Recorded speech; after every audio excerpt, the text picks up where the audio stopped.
Hello বন্ধুরা, তোমরা সবাই কেমন আছো? আশা করছি আল্লাহর অশেষ রহমতে তোমরা সবাই অনেক ভালো আছো। আজকে আমরা চতুর্থ শ্রেণীর অনুশীলনী যে দুইটা আছে যোগ বিয়োগের অধ্যায়, সেইখানে ৮ নম্বর অঙ্কে কি বলছে দেখো, আমরা ওটা সমাধান করব। তিনটি সংখ্যার যোগফল ৮৪,০২৫। তিনটি সংখ্যার যোগফল কত বলছে? ৮৪,০২৫।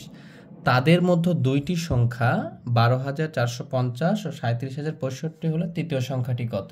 তোমাদের কি বুঝতে সমস্যা হচ্ছে? তাহলে আমি তোমাদেরকে সহজ করে বুঝাই। দেখো, মনে করো তিনটা সংখ্যা, একটা হলো ২, ধরো মনে করো একটা হলো ৩ আর একটা হলো ৪। তিনটা সংখ্যা না?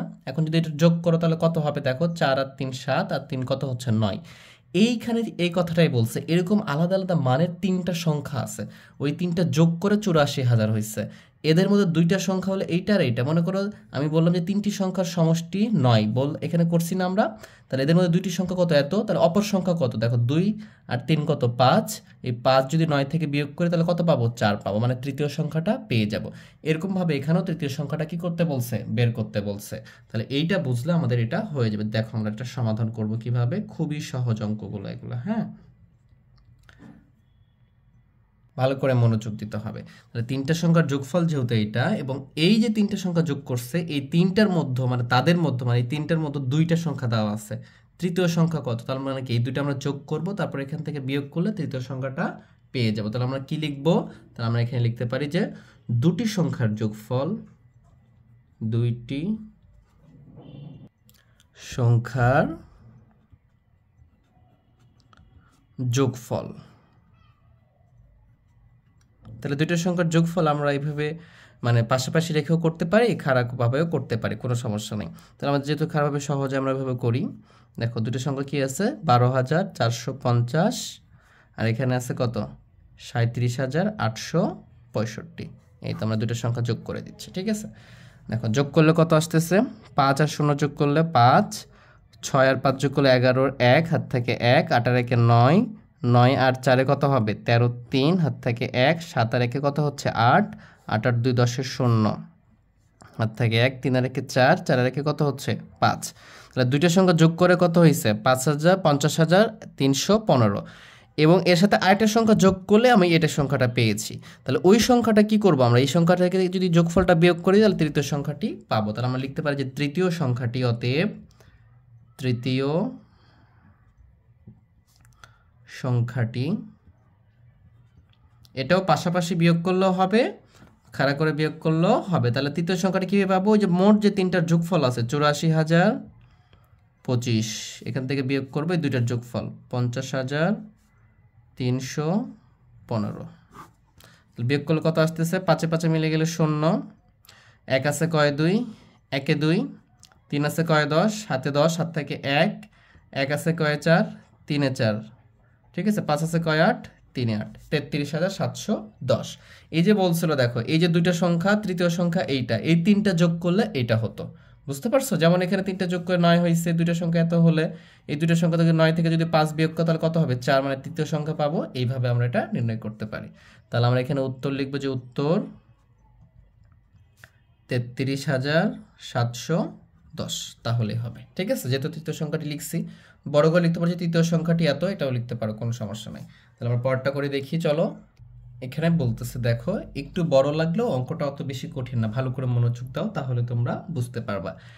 গীতা অপেক্ষা শিহাবের ৩৯০ টাকা বেশি আছে, মানে গীতার চেয়ে শিহাবের টাকা ৩৯০ টাকা বেশি আছে, মানে গীতার যে টাকাটাই আছে সেটার চেয়ে শিহাবের ৩৯০ টাকা বেশি আছে, এই কথা বলতেছে। গীতা অপেক্ষা শিহাবের ৩৯০ টাকা বেশি আছে।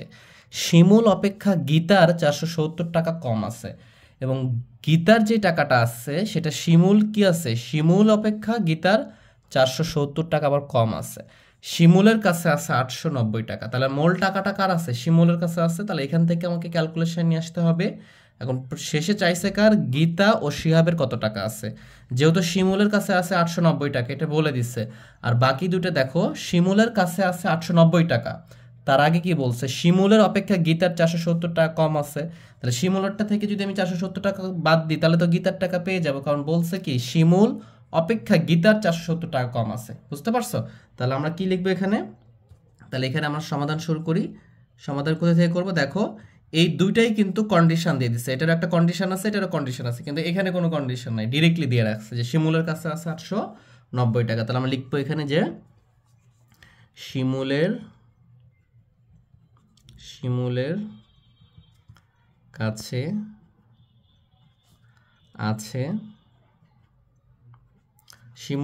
আছে 890 টাকা। শিমুলের কাছে আছে 890 টাকা। এই যে এটা আছে, এটা লিখে ফেলাম। এখন খেয়াল করো, শিমুল অপেক্ষা গীতার 470 টাকা কম আছে। তাহলে শিমুলের যে টাকা আছে তার চেয়ে গীতার 470 টাকা কম আছে। তাহলে আমরা লিখবো যে অতএব গীতার কাছে আছে, ভালো করে খেয়াল করো, গীতার কাছে আছে, মানে গীতার কাছে যে টাকাটা আছে, কত টাকা আছে সেইটা বলতেছে আমাদের যে শিমুলের থেকে বা শিমুলের অপেক্ষা গীতার 470 টাকা কম আছে। তাহলে শিমুলের আছে কত? 890 টাকা। 890 টাকা। এই শিমুলের থেকে 470 টাকা গীতার কম আছে, তাহলে ওখান থেকে 470 বিয়োগ করব, তাহলে কি পেয়ে যাব আমরা? মোট টাকা পেয়ে যাব। এই যে টাকা মানে গীতার টাকা পেয়ে যাব। তাহলে এটা কি করব আমরা? এই যে সাইডে কিংবা বিয়োগ করতে পারি যে 890 বিয়োগ 470 বিয়োগ করলে কত হবে দেখো? 0 9 7 আছে কয় 9, 2 এ 9, 4 আছে কয় 8, 4 420 টাকা। তাহলে আমরা এখানে লিখতে পারি যে 420 টাকা। এটা কার টাকা বলো?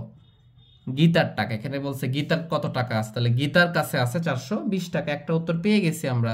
এখন দেখো শিহাবের টাকা চাইছে, আর শিহাবের টাকার সাথে সম্পর্কিত, গীতার সাথে সম্পর্কিত। দেখো গীতা অপেক্ষা শিহাবের 390 টাকা বেশি আছে, মানে গীতার টাকা আছে কত? গীতারটা বের করছে 420 টাকা, এর চেয়ে কি আছে? 390 টাকা বেশি আছে। তার মানে কি এর সাথে যোগ করবো গীতার টাকার সাথে, আর শিমুলের সাথে কম ছিল, এই জন্য আমরা কি করছি? বিয়োগ করছি। তাহলে এখন লিখবো যে অতএব শিহাবের কাছে আছে, শিহাবের কাছে আছে, শিহাবের কাছে আছে। দেখো গীতার ছিল কত? 420, গীতা অপেক্ষা 390 টাকা বেশি আছে, তাহলে গীতার 420 এবং 390 যোগ করব, এত টাকা।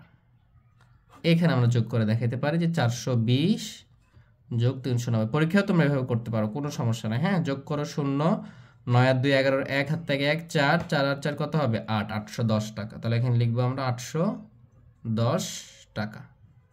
এই তো আমাকে দুটো বের করতে বলছিল, আমরা দুটোই পেয়ে গেছি। ঠিক আছে, তাহলে চলো আমরা উত্তর লিখি। উত্তর, তাহলে প্রথমে গীতা বলছে না, তাহলে আমরা লিখবো যে 420 টাকা। যদি নাম লিখো তাহলেও হবে, নাম না লিখলেও হবে, কমা দিবা 810 টাকা। ঠিক আছে, গীতারটা প্রথমে বলছে জন্য গীতারটা আগে লিখছে উত্তরে। ঠিক আছে, তাহলেই আমাদের হয়ে যাবে। তাহলে আমরা পরটা দেখি চলো। দেখো আমাদের 10 নম্বরটাতে কি বলতেছে, দেখো যে পাশের ছকে একটি মাদ্রাসায় শিক্ষার্থীর সংখ্যা দেখানো হয়েছে। ভালো করে খেয়াল করো, বিদ্যালয়টিতে মোট 3837 জন বালিকা আছে। বালিকা মানে কি? বালিকা মানে মেয়ে। বালিকা মানে কি? এই বিদ্যালয় মানে তুমি যে বিদ্যালয়ে পড়তেছো, মনে করো ওই বিদ্যালয়তে 3837 জন বালিকা বা মেয়ে আছে। ওই বিদ্যালয়ের বালকের সংখ্যা কত? মানে তুমি যদি ছেলে হও তাহলে তোমাদের সংখ্যা কত, তুমি যদি মেয়ে হও তাহলে তোমার সংখ্যা দেওয়া আছে, তোমার বন্ধুদের সংখ্যা কত। ঠিক আছে, মানে বালিকা মানে মেয়ে 3800, তাহলে কি ওখানে তো বালকও আছে, তাহলে বালকের সংখ্যাটা কত? আর পাশের চিত্রে দেখো ছাত্রছাত্রীর সংখ্যা মানে কি? প্রথম শ্রেণী, এক মানে কি? এক শ্রেণীতে আছে 1632 জন, মানে এখানে বালক এবং বালিকা দুইজন মিলেই, বালক বালিকা দুজন মিলেই আছে 1632, 1500, এই তো। তাহলে এখন খেয়াল করো, বালকের সংখ্যা চেয়েছে আর মোট বালিকা দেওয়া আছে এখানে, তার মানে কি আমি টোটালটা যদি যোগ করি তাহলে কি পাবো? এখানে বালক আর বালিকা পাবো, আর এইখান থেকে যদি বালিকাটা বিয়োগ করে দিই তাহলে কি পাবো? শুধু বালক পাবো। বুঝতে পারছো? তাহলে কি করবো? প্রথমে এটা যোগ করবো টোটালটা। ঠিক আছে, চলো আমরা শুরু করি। এখানে দেখালাম তোমাদেরকে ভালোভাবে বোঝানোর জন্য। তাহলে আমরা কি লিখবো? আমরা লিখবো যে সূত্র লিখবো যে বালক ও বালিকার সংখ্যা, বালক ও বালিকার সংখ্যা, এটা লিখবো। হ্যাঁ, লিখে দেখো এখানে সবগুলো যোগ কর। প্রথম শ্রেণীতে আছে 1632 জন, এর সাথে যোগ করবা তোমরা কত যোগ করবা? এইভাবে যোগ করতে পারো। ঠিক আছে, আবার খারাপভাবে যোগ করতে পারো, তোমাদের ইচ্ছা। আমরা যদি এইভাবে যোগ করি, প্রথম শ্রেণীতে আছে 1632 জন, তারপরে আছে কত? 1581 জন, তারপরে আছে হচ্ছে 1543 জন, মানে তৃতীয় শ্রেণীতে, তারপরে আছে হচ্ছে 1499 জন, এরপরে যদি না ধরো তুমি এখানে লিখবে, হ্যাঁ, 1577 জন এটা আছে। তুমি যদি এইভাবে যোগ করতে সমস্যা হয় তাহলে তুমি কি করবা, এইভাবে খাড়া করে যোগ করে আসবা, সাইডে যোগ করে এখানে লিখতে পারো, কোনো সমস্যা নেই। যদি আমরা এইভাবে যোগ করে দেখো কি হচ্ছে, তাহলে এই যে 7 আর 9 কত হবে, 16, মানে এককের সাথে একক, 16 আর 9 19, 19 আর 1 কত 18, 18 আর 2 কত 20, এগুলো আমরা শিখে এসেছি। তাহলে 20-এর কত হবে 0, হাতে থাকে কত 2, 2 আর 7 কত হবে 9, 9 আর 9 কত 18, 18 আর 4 কত 22, 22 আর 8 কত 30, 30 আর 3 কত 23, 23-এর কত হবে 23-এর হবে 3, ঠিক আছে, হাত থাকে কত 2। তাহলে এখানে কত আছে 5 আর 2 কত, যোগ করে দেব 7, 7 আর 4 কত 9, 9 আর 5 হচ্ছে 14, 14 আর 5 হচ্ছে 19, 19 আর 6 হচ্ছে 25, 25-এর কত হবে 5, হাতে থাকে 2, 2 আর 1 কত 3, 4, 5, 6, 7, এই যে 7 হয়ে গেল, বুঝতে পারছো? আচ্ছা, আমরা মনে হয় ভুল করছি, দেখি 7 আর 9 কত হবে, 7 আর 9 হচ্ছে 16, 16 আর 3 19, 19 আর 1 20, 20 আর 2 কত 22 এর 2 হবে, ঠিক আছে, 22-এর কত হবে 2, খারাপভাবে যোগ করবে তোমরা, ঠিক আছে। হাত থেকে 2, তারপরটা হচ্ছে কত 23-এর 3 হয়েছে, ঠিক আছে, তারপরে থাকে হাতে থাকে 2, 5 আর 2 কত 7, 9, 9 আর 5 কত হচ্ছে 14, 14 আর 5 হচ্ছে 19, 19 আর 6 কত 19 আর 6 25, হাতে ছিল 3, তাহলে এটা হয়ে যাচ্ছে 78 হবে, হ্যাঁ। তাহলে সবগুলো যোগ করলে তোমরা এটা পেয়ে যাবা। তাহলে 7832 জন হয়েছে, এটা কি হয়েছে, বালক এবং বালিকার সংখ্যা। এখন প্রশ্নে বলছে কি বালকের সংখ্যা, তাহলে তোমরা লিখে ফেলবো অতএব বালকের সংখ্যা, বালকের সংখ্যা, এই যে এখানে কি আছে বালক এবং বালিকা আছে, ওটা লিখে ফেলা 7832, এখান থেকে বিয়োগ করবা বালিকার সংখ্যা, দেখো তোমার প্রশ্নে দেওয়া আছে 3837, এটা বিয়োগ করবা, কত লেখা আছে 3837, এটা বালিকা, তাহলে 3837, তাহলে এইখানে আমরা বিয়োগ সাইডে বিয়োগ করতে পারি আমরা, হ্যাঁ, 7832 বিয়োগ 3837, তাহলে 7 আছে কয়ে 12 ধরতে হবে, 5-এ 12, হাত থাকে 1, তাহলে এখানে দিলাম 4 হবে, 4 আছে কয়ে 13, 9 13, হাত থাকে 1, এখানে কি 9 হবে, 9 আছে কয়ে 18, তাহলে এখানে হবে 9, হাত থেকে 1 4, 4 আছে কয়ে 3 হবে, তার মানে 3995 জন, বুঝতে পারছো? তাহলে উত্তর কি হবে আমাদের, উত্তরও হবে ওইটাই, যে উত্তর হচ্ছে 3995 জন। আশা করি তোমরা বুঝছো। আমরা 11 আর 12 করবো এরপরে, চলো 11 নম্বর অঙ্কে কি বলতেছে ভালো করে খেয়াল করো। সোহাগ, এখানে দেখো একক দশক শতক হাজার ওজন 70,000 টাকা দিয়ে একটি মোটরসাইকেল ক্রয় করলেন। তাহলে কত টাকাতে কিনছে, 70,000 টাকা দিয়ে ক্রয় করলেন। মোটরসাইকেলটি রেজিস্ট্রেশন বাবদ, আচ্ছা মোটরসাইকেল রেজিস্ট্রেশন করার জন্য তার 1500 টাকা খরচ হয়েছে। কত টাকা হয়েছে, 1500 টাকা। ও মেরামত বাবদ, যেহেতু পুরাতন কিনেছে একটু মেরামত করতে হয়েছে, সেখানে লাগছে কত টাকা, দেখো 800 টাকা খরচ হলো। তাহলে এত টাকাতে কিনেছে, এত টাকা দিয়ে রেজিস্ট্রেশন করছে এবং এত টাকা খরচ করছে, তার মানে কি এই সবগুলো তার খরচ হয়েছে। এখন সে যদি মোটরসাইকেলটি 90,000 টাকা, কত টাকা, 90,000 টাকায় বিক্রি করে, তাহলে তার কত টাকা লাভ হবে, এইটা আমাকে হিসাব করতে হবে। তাহলে আগে তার খরচ হয়েছে কত সেটা যোগ করতে হবে, এরপর এখান থেকে যদি আমরা বিয়োগ করে দিই তাহলে মোট টাকাটা পেয়ে যাব। লাভের টাকা কত টাকা লাভ হয়েছে এটা বের করতে বলছে, লাভটা পাবো। আচ্ছা, লাভ কখন হয় বলো, যখন তুমি যে টাকা দিয়ে কিনছো তার চেয়ে যদি বেশি টাকা দিয়ে বিক্রি করো তাহলে লাভ হবে। যেহেতু লাভ বলছে তার মানে কি এটা অবশ্যই বেশি হবে, যেহেতু বলছে কত টাকা লাভ হবে। তাহলে এই যে 70,000 টাকা আর এখানে 1500 টাকা যেটা রেজিস্ট্রেশন করছে, এবং 800 টাকা, 1500 এবং 800 এগুলো তার খরচ হয়েছে। তাহলে আমি টোটাল টাকাটা যোগ করব, তারপরে 90,000 থেকে বিয়োগ করব, তাহলে আমরা মোট টাকাটা পেয়ে যাব। তাহলে আমরা কিভাবে করতে পারি এটা দেখো, সমাধান লিখছি। আমি লিখতে পারি যে মোটর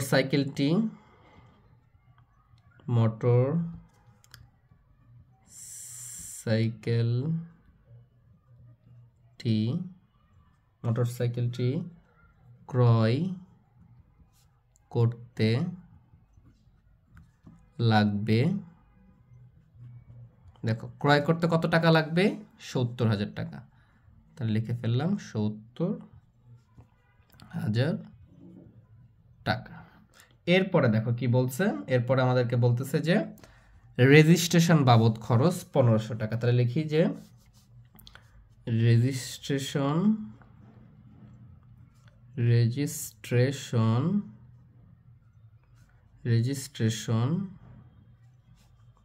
বাবদ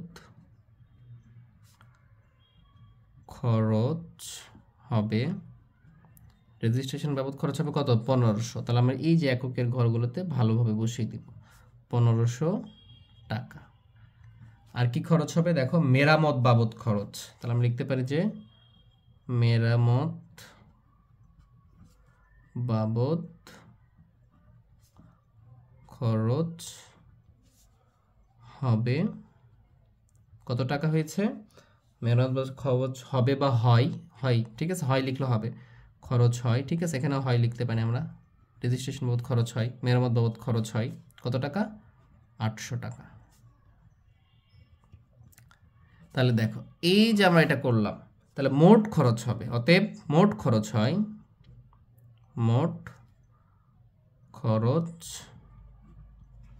হয়, যেহেতু এখানে হবে বলছে যেন হবে লিখলাম, হয় লিখো, যেটা ইচ্ছে লিখো। তাহলে যোগ করো, 0 সাথে যোগ করলে 0, 0 সাথে যোগ করলে 0, 0 5 8 5 13, 3 হাত থেকে 1 2, 1 আর 1 2, আর এখানে কত হবে?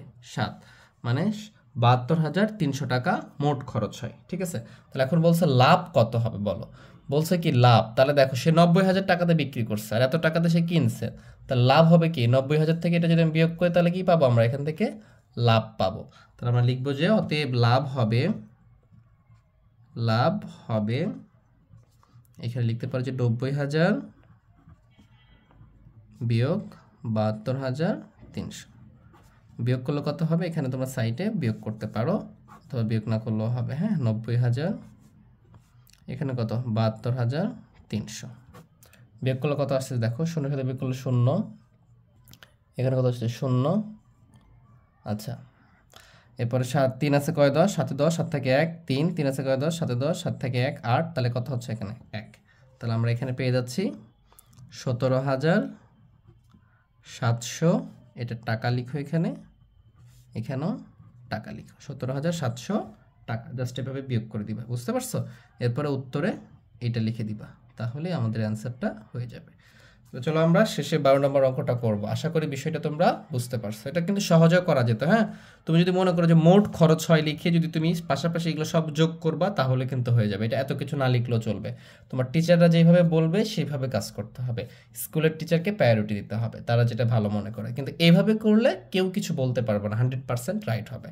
তাহলে চলো পরেরটা করি আমরা। আচ্ছা, এটা ভালো করে একটু খেয়াল করতে হবে, এটা একটু জটিল অঙ্ক, ভালো করে খেয়াল করো।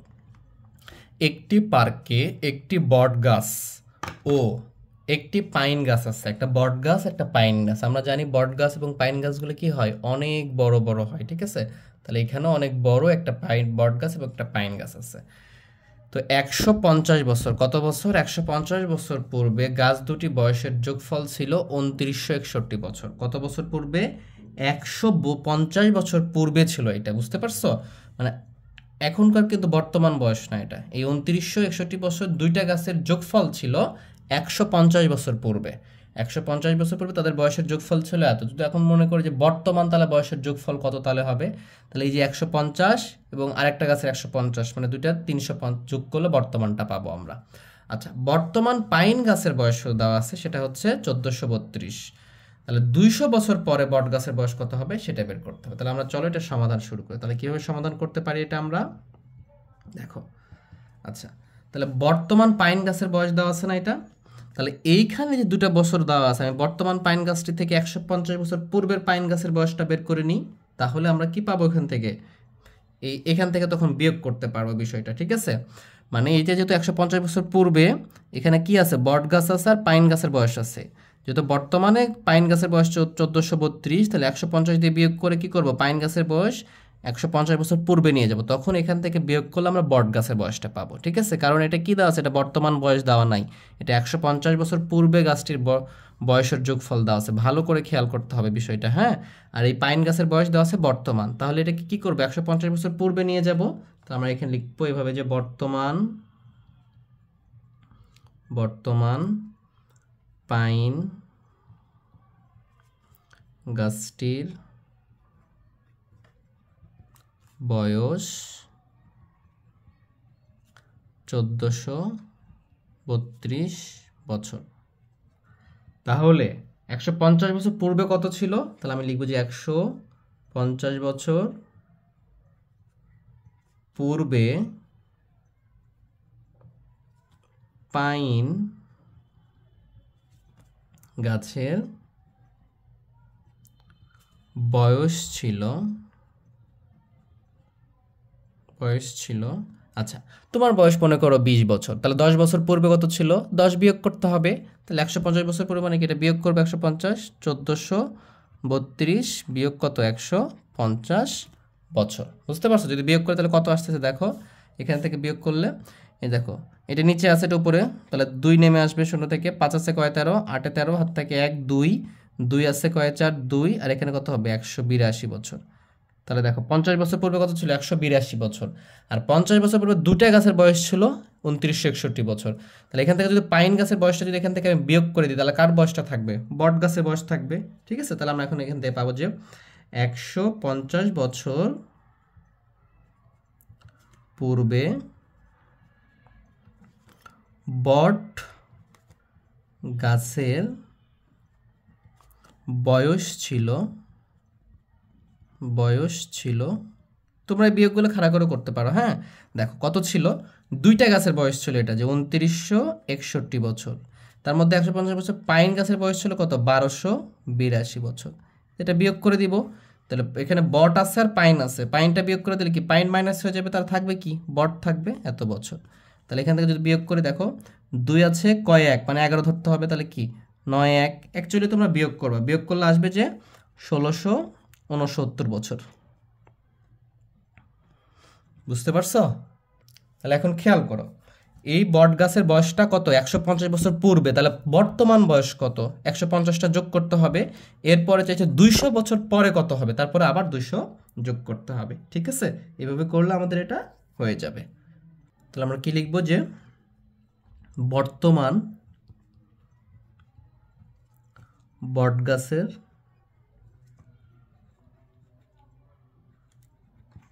বয়স, বর্তমান বট গাছের বয়স কত হবে? তাহলে 1669 ছিল 150।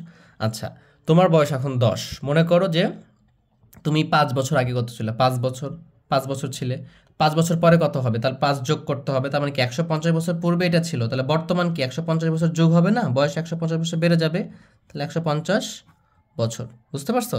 যদি যোগ করে দিই তাহলে কত আসবে? যোগ করে দেখবা যে 1829 আসতেছে, 1829 বছর আসতেছে। ঠিক আছে, এটা কি পাইলাম? বর্তমান বয়স পাইলাম। কত বছর পাইছি আমি? 1829 বছর বট গাছের। এখন প্রশ্নে বলছে কি অতএব 200 বছর পরে কত হবে, তাহলে 200 বছর পর বট গাছটির বয়স কত হবে? তাহলে 200 বছর পর বট গাছটির বয়স হবে, দেখো তোমার বয়স এখন কত? 15 বছর, ধরো 15 বছর, তাহলে আমি যদি বলি 2 বছর পরে তোমার বয়স কত হবে, তাহলে 15 সাথে 2 যোগ করে 17 বছর হবে। সিমিলার হইতে বর্তমানে 1829 বছর, তাহলে 200 বছর পরে কত হবে? সে যোগ করতে হবে 1829 যোগ 200, তাহলে 200 বছর পরে পাবো এত বছর। যোগ করলে কত হবে? যোগ করে দিবা 9 2 8 2 0 হাত থেকে 1, এখানে 2, মানে 2029 বছর হবে। এটাই হচ্ছে আমাদের উত্তর, এটাই কি আমাদের উত্তর। তাহলে এখানে লিখবা 2029 বছর। আশা করি বিষয়টা তোমরা বুঝছো। যদি তোমাদের ক্লাসটি ভালো লেগে থাকে তাহলে অবশ্যই চ্যানেলকে সাবস্ক্রাইব করে লাইক করে দিবা এবং বন্ধুদের মাঝে শেয়ার করে দিবা। আজকে এই পর্যন্তই, সামনের ক্লাসের আমন্ত্রণ জানিয়ে তোমাদের থেকে বিদায় নিচ্ছি। সবাই ভালো থেকো, সুস্থ থেকো, আল্লাহ হাফেজ।